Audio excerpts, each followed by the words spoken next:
Livre de Théophile Héliette. Vous savez, ce youtubeur qui fait des vidéos pour soi-disant aider les autres à bien vendre, à gagner de l'argent. Et il a refait une vidéo, alors qu'il en a déjà fait, sur Amazon, comment gagner de l'argent avec des livres. Il parle de choses qui sont globalement mortes.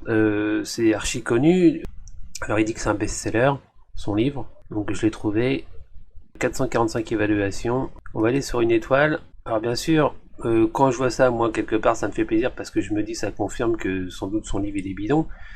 Après ça peut être des concurrents qui les mettent, j'en sais rien. Toujours est-il que, vous voyez, il y a quand même certains commentaires négatifs. Donc les livres tout bidons quand même qui coûtent 19 euros. 19 euros le livre. C'est pas la peine, il n'y a que 114 pages. 114 pages, 19 euros, franchement, c'est juste abusé quoi.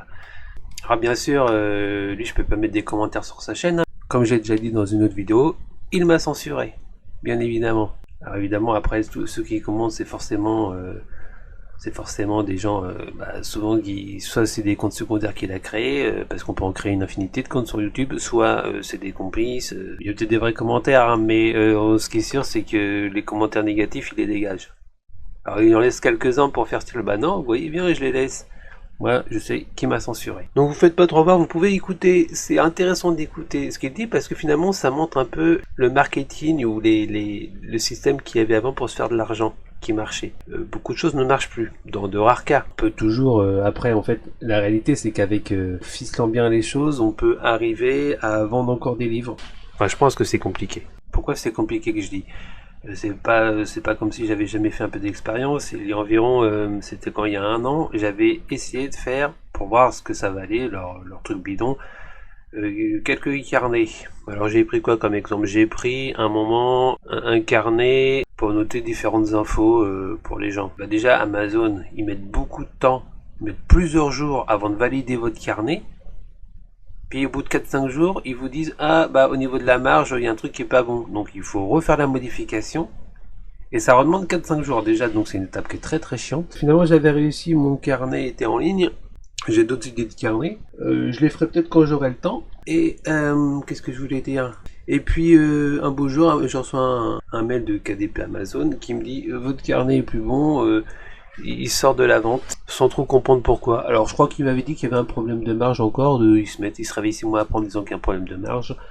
Qu'est-ce qui s'est passé? Et ben je me suis pas occupé parce que j'étais sur autre chose.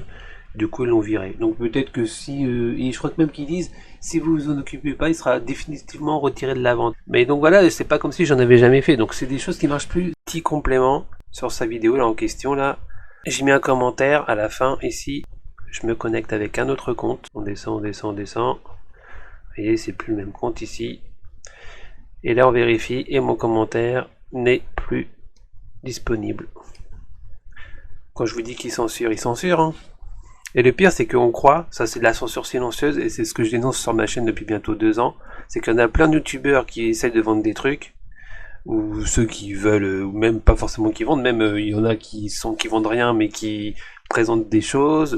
Dès qu'on les critique un peu, eh ben ils nous dégagent, et ils nous dégagent de manière silencieuse, c'est-à-dire que nous, comme on voit notre commentaire, on pense qu'on n'est pas censuré, alors qu'on est censuré.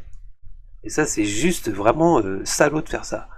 Et YouTube permet de faire ça, et c'est juste insupportable. Donc moi déjà un autre, je me connecte avec un autre compte, et comme ça, je vois si je suis censuré ou non, et là c'est le cas, donc je vais me mettre un petit commentaire, je pense, avec un autre compte pour prévenir la personne là. Quoique ceci dit, en général, quand on suit ce type de chaîne, c'est que on cherche à faire du business, donc toujours pas être très très propre. Donc est-ce que ça vaut le coup de les prévenir ou pas?